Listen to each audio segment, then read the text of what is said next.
there's such a gift in being able to look at all of our stuff, all that's coming to the surface with compassionate eyes, with radical compassion and neutrality. And I really feel this is the first step in the journey of alchemizing karmic imprints and ancestral wounds. And, I'll share, really honestly, like a personal experience that I've gone through in pregnancy, which is, as like everything changes, and what you might need emotionally might be completely different than what you needed a few months ago.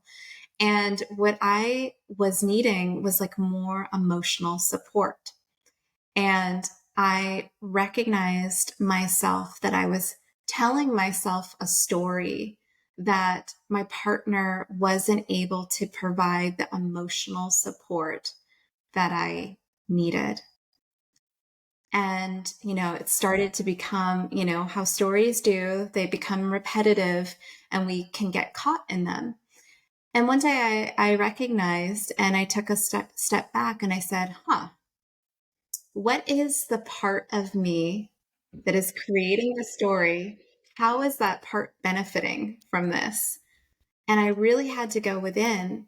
And what I realized through that was that there was a part of me that was recreating an old wound where I didn't feel emotionally supported, where I didn't feel heard.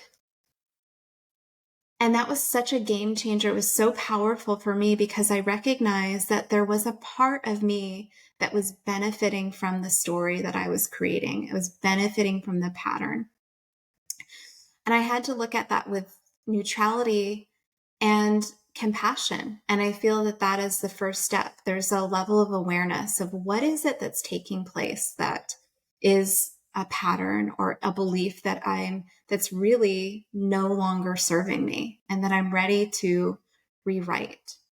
And so for me in that moment, it was connecting with a different, more empowering story. And I really truly connected with the energy that my partner desires to support me. And I really had to be open to receiving that support and saying, I'm open to receiving support and love, in all forms. And really being open and receptive in that energy allowed me to show up in relationship in a new and different way. And it was, such a breakthrough. Yeah. Oh, thank you for sharing that, because I think a lot, like, not just women, but men probably need to hear that as well. But a lot of women don't like to receive. We don't know how to receive, and we block the receiving.